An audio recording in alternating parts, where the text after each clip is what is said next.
Hello, welcome to History 101, Summer 2026 review video for Test 1 for the 10-week summer session. I'm going to review some items to help students in their study and I guess point you in the right direction. Question number 1 of Lecture 1. Describe 3 Native American tribes that inhabited North and South America, during the Western Hemisphere. You are welcome to pick any tribe in the Western Hemisphere. I had one student one semester. He was from Peru, and he picked 3 obscure tribes that I like. He didn't even go with the famous Inca. He picked some obscure tribe that I had to go look up to make sure he wasn't just making it up. But so you're going to pick 3 tribes in the lecture PowerPoint and lecture 1 people and the ebook chapter 1. I discuss a bunch of tribes, discuss ways of life, culture, religion, and stuff like that. And so what students do is they'll divide it up. 1 paragraph, 1 tribe, another 3 tribes. I do not like no bullet point lists. No, it looks like your notes you took. It has to be an essay, written out essay. Okay, and so no bullet points, no, just not an outline like your notes. It has to be an essay. The Apache tribe lived in the American Southwest. So like that. You can discuss, just information about what did you learn about them, anything significant. Talk about, religion, politics, sports, daily life, marriage customs, whatever. Just, kind of as you're studying, what interests you, what picks you up, and that you think is significant. Right. And so question 1 is pretty straightforward. Gathering the information and discussing it. I'm not asking, I have, once in a while, I'll have a student compare and contrast the tribes. If you want to ensure a 5, you could do that. If you want to ensure that, you're welcome to do that. Next question from lecture 2. Describe and analyze the significance of 3 important trends, events that led to the development of Europe. When you read the ebook and then you go over lecture 2, Rise of Europe, in my PowerPoint, the page in the module section, what did you get out of it? Europe in 1000 AD, was not capable of exploring the world. They had some issues.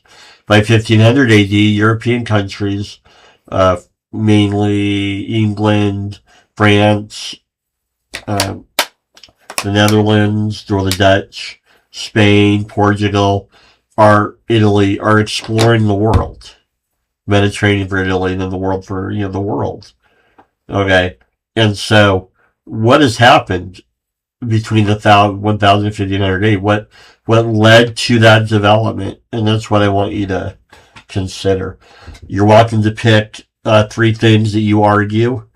So it's kind of like what's this thing given to you?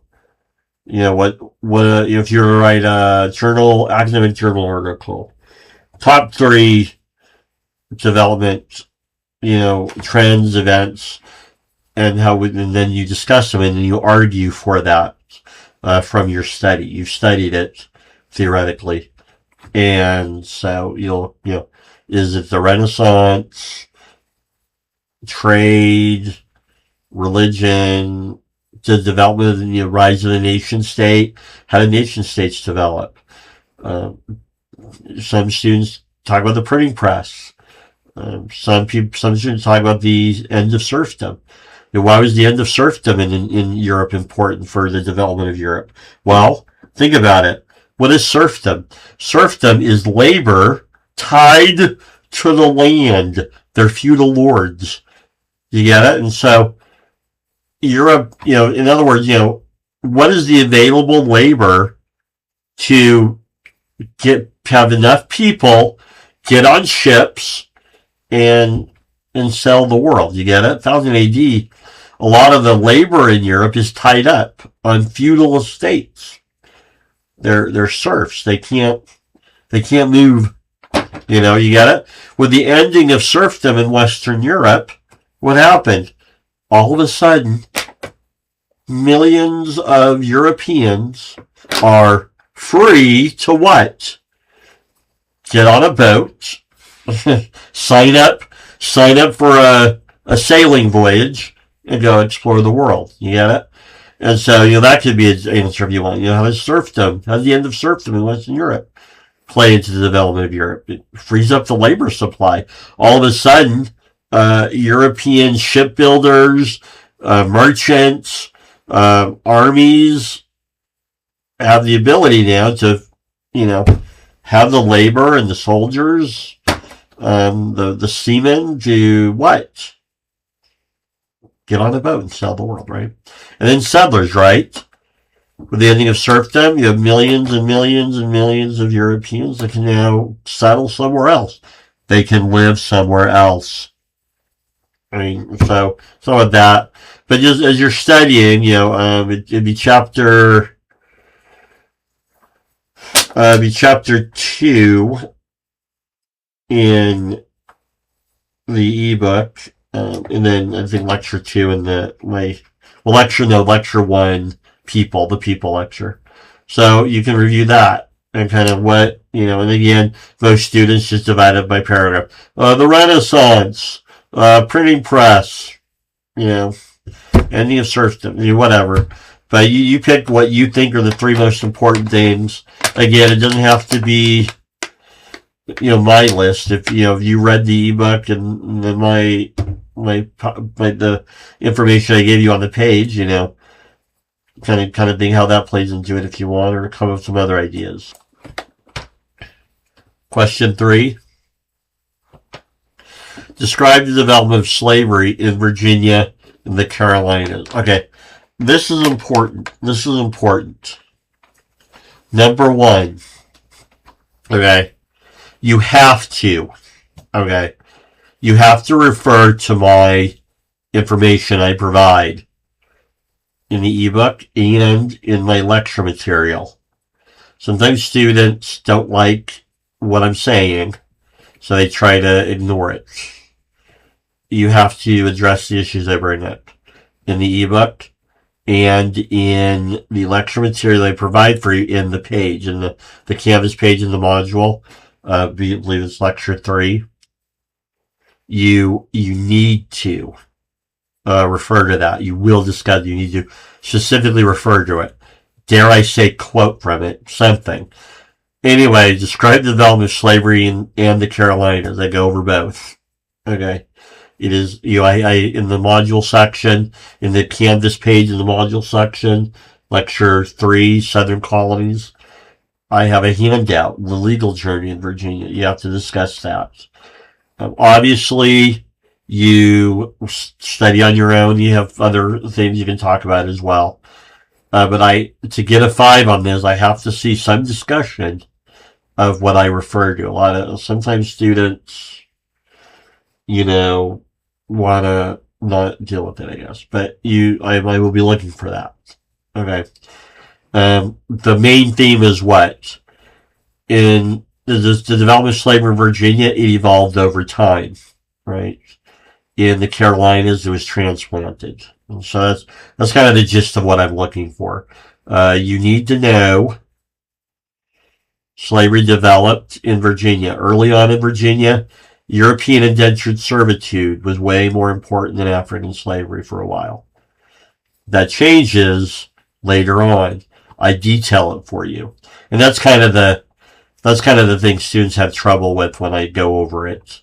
And so political activists want you to think something else, and I'm giving you the accurate academic information, and students don't like that sometimes. But anyway, so I have to see that you have to acknowledge that European indentured servitude in Virginia early on was more important than African slavery. Um, Obviously, that changes by the 1660s, but that's why it evolves over time, and eventually African slave labor will replace it. The Carolinas, that's where it's transplanted, right? When you study that, British Caribbeans moved from the Caribbean area to up to the Carolinas. What do they bring with them? Their African slave labor, right? There's no indentured servitude, right? There's no indentured servitude in the Caribbean. In Virginia for decades, the status of Africans in Virginia was ambiguous. You had free Africans, slave Africans, and, you had indentured servant Africans that got freed and went on to bigger and better things. Anthony Johnson. I need to see a discussion of Anthony Johnson. Students like to ignore him. The student that gets a 5 will talk about him. Okay. Carolinas, it's transplanted. Why? There's no ambiguous status, right? In the Carolinas, African slave labor has been the form of labor since the early 1500s. So you get it. We're now in the 1650s, 150 years later, right? So there's that. Next, describe the culture and life of Puritan New England in the 17th century. So let me go to the module section. So culture and life of Puritan New England. So we go to our module section.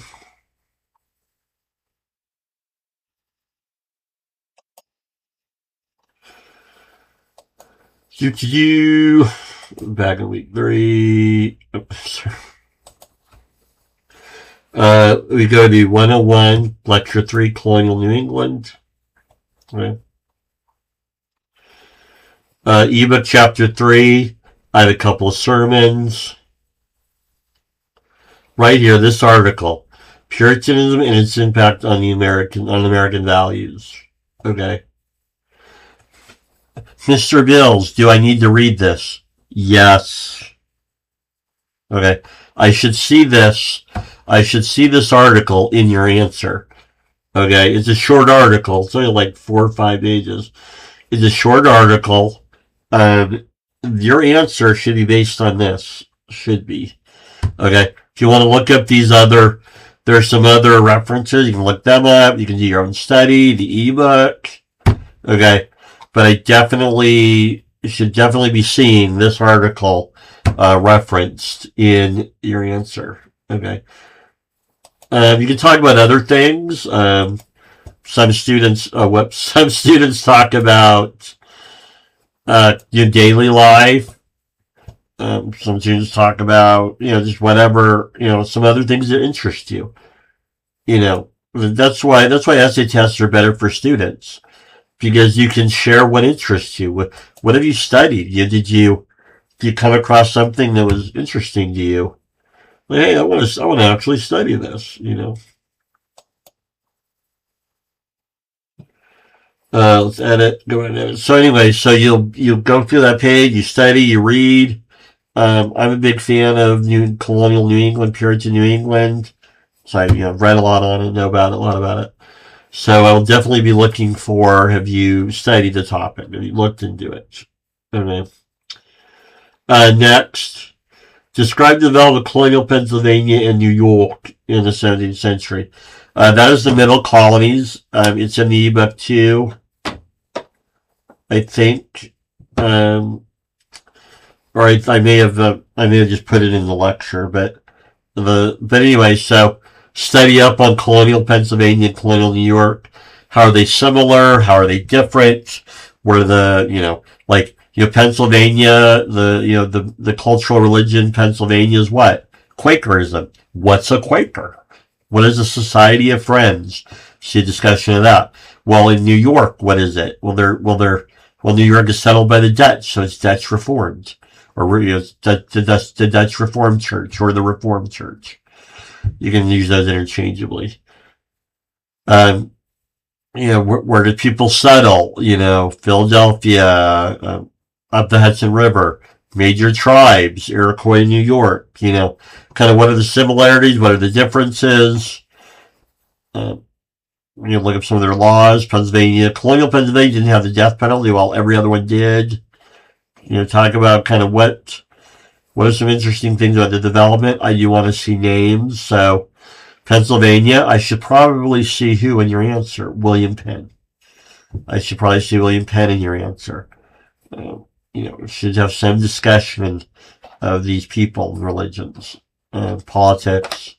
So, you can look at how they deal with you. If you're interested in witches, I don't have a Salem witch trial question on here, but, how they deal with witches, right? Or do they do it like they did in Massachusetts or not? Lecture 6. Discuss the development of the First Great Awakening, its significance. And so, in my book, I talk about it. Ebook, I talk about it. You can also go into the page. I have the lecture on the First Great Awakening. I believe I have a couple of sermons for you to listen to as well. Again, your own study. What is the First Great Awakening? Mr. Bills, is there any names I should see? People, it's kind of funny as I say this every semester and half of students don't. The student in House of Five will mention Jonathan Edwards. He is the poster child of the First Great Awakening. I need to see Jonathan Edwards. Okay. I read a book. I read an interesting book a while ago. Actually, not all of it. It's called Founding, African Founders, by David Hackett Fisher.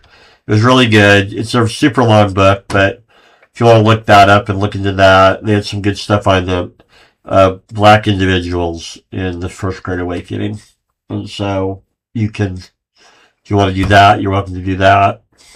Okay.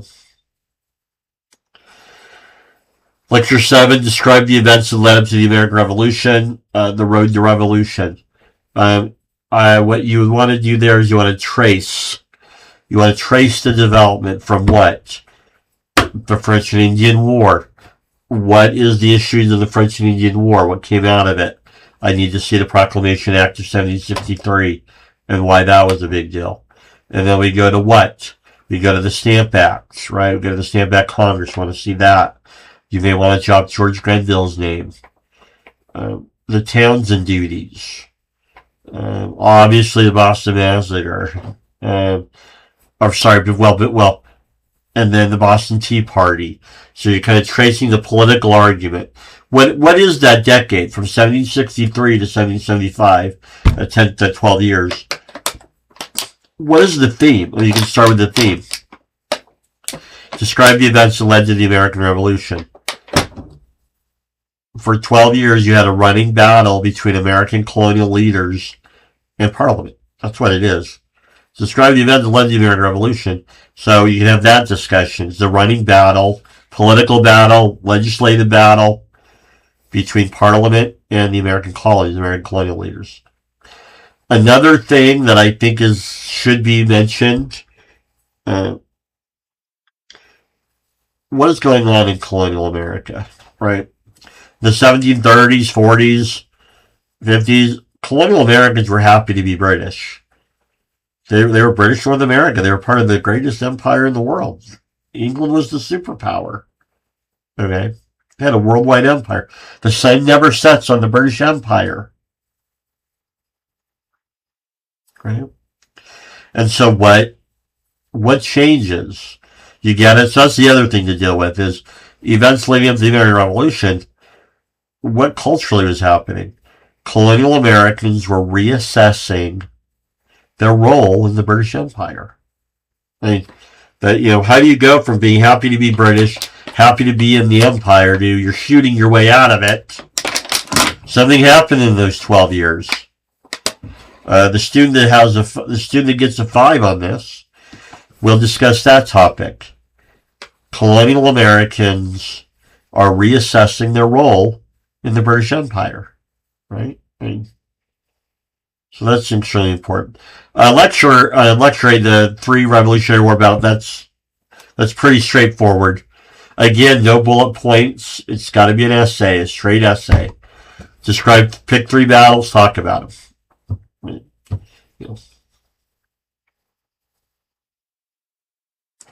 Lecture 8 9. What are the philosophical ideas or ideals behind your founding documents in the Revolution?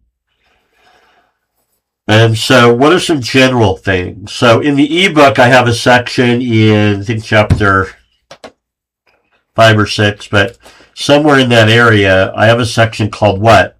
The ideological origins of the American Revolution. That's what you'll be basing it off of. Okay. The ideological origins of the American Revolution. Okay. And you'll definitely want to refer to the Declaration of Independence, the Articles of Confederation, the U.S. Constitution. What political theories are they advocating? Okay. One way to look at the revolutionary period is this, and you can approach this as kind of what I want to see, is what did our founding fathers do? If you remember the Enlightenment, what's the Enlightenment? The Enlightenment is an intellectual, philosophical movement in Europe in the 17th and 18th centuries where philosophers, thinkers, writers, political scientists, historians are what? They are coming up with all these theories and ideas, right? And what's funny about me calling them theories is you don't think of them as theories. All men are created equal. People create government. Government can't govern unless they have the consent of the people, the will of the people, blah, blah, blah. That all comes from the Enlightenment. Okay. John Locke's formulation, life, liberty, and property. I'll be honest with you. I don't want to see life, liberty, and pursuit of happiness unless you explain what that really is. Like Thomas Jefferson changed it. John Locke's original formulation was life, liberty, and property. Thomas Jefferson changed it to life, liberty, and the pursuit of happiness. And so I don't want to see life, liberty, pursuit of happiness unless you're going to explain why Jefferson changed it. But you need to focus on life, liberty, and property. All right. And there's an obvious, definite reason why Jefferson decided to change it. He did it intentionally. He wasn't just thinking off the top of his head. He was doing some thinking and said, it might be better if I say the life, liberty, and pursuit of happiness. Right. Anyways. What are they, what are these documents arguing for? Ideological origins of the U.S. Constitution, the Enlightenment, all these political theories. Okay. John Locke, the big one, right? There's something else you can look at too. During the fall and spring, I actually assign these for the class. For summer, I don't. So this isn't an assignment. During the fall and the spring, though, I require my students to watch these videos, and they address it in the test. I don't have it assigned to you, and so you don't absolutely have to do this, but to answer the question, what are the philosophical ideas behind the fact of it? If you're stuck and you're having trouble even after studying, if you Google Hillsdale College Constitution Class Playlist, you'll get this playlist of 24 videos, Intro to the Constitution. Hillsdale College is a college in Michigan. It's really good. I wish I had gone there, but I didn't. But Hillsdale College is a really extremely good college. The biggest drawback of Hillsdale College, though, is it's in Michigan. Snow and cold for most of the year. But anyways, intro to the Constitution class. It's excerpts of a class on the U.S. Constitution. It's a series of 24 videos. If you go to the playlist, there's a bunch of videos.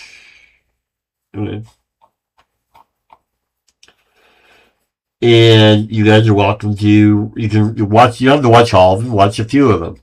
So if you need ideas. So Intro to the Constitution by Hillsdale College. Wonderful place. Great college. You actually get an education at Hillsdale College. So that's good. Anyways. So if that'll help you, if you're kind of stuck on ideas, Hillsdale College, Intro to the Constitution. It's a fantastic place. So that might help you. Next. Discuss the development of political parties in the 1790s. I don't really talk about it in the ebook much. The biggest part of that is you go to your module section, the Federalist Era, Lecture 8. Click on that. Okay. George Washington's farewell address. So what I'm looking for there is you will reference the following slides and talk about it. Wait a minute.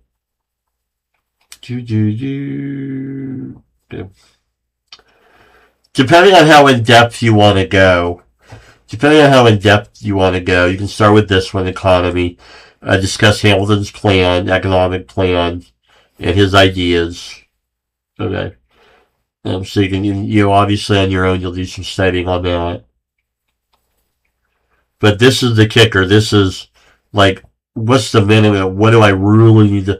The student that has a 5, what will they be doing? This is what you'll do. How do political parties develop in the executive, in Congress, and the public? Okay. So there's your 3 paragraphs. I mean, executive, Congress, public. The executive branch, it's a Jefferson and Hamilton battle, disagreement. Jefferson and Hamilton had very different visions of America. They had very different ideas for America. They interpreted Enlightenment political theories differently. They were both in George Washington's cabinet when he was president. They battled it out. So there with the executive, you're going to talk about that. You had Jefferson and Hamilton. And they've kind of become the visionary leaders of their political point of view. If you thought more like Jefferson, you viewed Jefferson as the man. If you thought more like Hamilton, you thought Hamilton was the man. 2 different visions of American. And sometimes students ask the question, why, America, we're the world's leading democracy. But we only have 2 choices, right? Republican and Democrat. And students always ask, well, why is that? Well, it stems back to, the beginning of our country, Jefferson's vision and Hamilton's vision. And they kind of come to define the playing field, for American politics, right? Whereas the rest of the world, they kind of have a whole different, they have a much wider, their political spectrum is a lot wider, right, than ours. And so, kind of thing. Congress, that would go back to the economy. When Hamilton put forth his policy ideas for Congress to enact laws, it blew Congress up. So that would be the theme of this Congress one is how to political parties develop in Congress. Well, the theme is when Alexander Hamilton made all of his proposals for how to turn the U.S. economy around from the the Revolution period, he gave them all kinds of ideas right there, right? And what did it do? It blew Congress apart. Hamilton became no one really liked him, but he split Congress. People either loved Hamilton, wanted to get his ideas passed, or people hated Hamilton and wanted to shoot him. And one did, right? So, anyways, Aaron Burr got you. And Aaron Burr wasn't the first guy that wanted to shoot Hamilton. And so, that's Congress, right? So you want to mention Alexander Hamilton's economic policies, because that's like throwing a grenade in Congress. So they get going. Public, what does the public do? Well, Jefferson and Hamilton, they take their political battle to the public through newspapers, right? Back then, newspapers were a lot more partisan.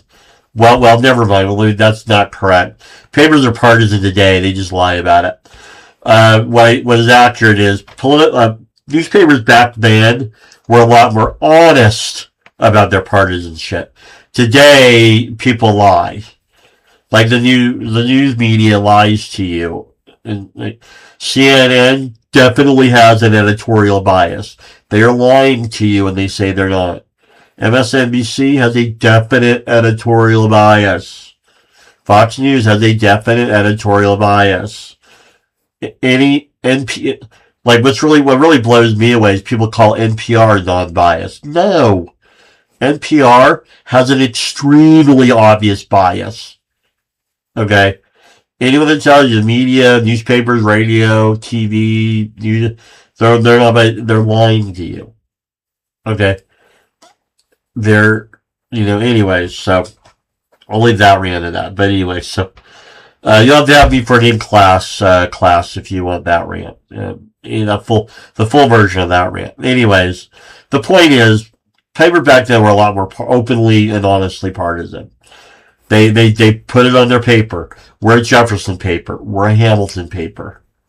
And they would do articles based on that support. Okay. And so, so what does the public do? They're reading all these newspapers and all of a sudden what are they doing? Exactly.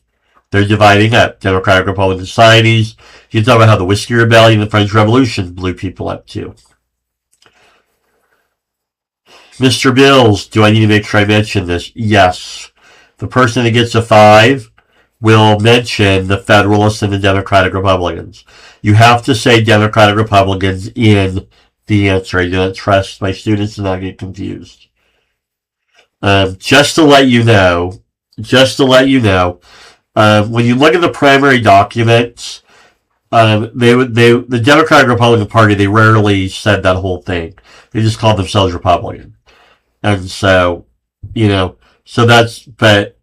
a Republican Party today, and so students get confused. But, so, you have to write out Democratic Republicans and Federalists. Okay. I will tell you the quickest way to get a 0 on this test. Students do it sometimes. They'll try to equate the modern political parties with Federalists and Democratic Republicans. Okay. That is the quickest way to get a 0 because you can't. The modern day, current day Democrat and Republican parties, they have elements of both parties. Both Federalists and Democratic Republicans, they both have aspects of both in them. Okay, it is not a clean transfer. You cannot definitively say this party is this and this party is that. That would be false. It'd be historically inaccurate. It'd be historically false.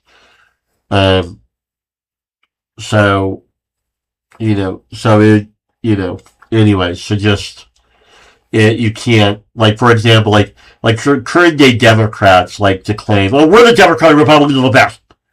Are you sure about that? Democratic Republicans in the 1790s, early 1800s were opposed to big government. Democrats today don't believe in limited government. They believe government should be as big, bloated, corrupt, and, dominant, totalitarian as they want, right? So you get it. You can't, it's not a clean sweep.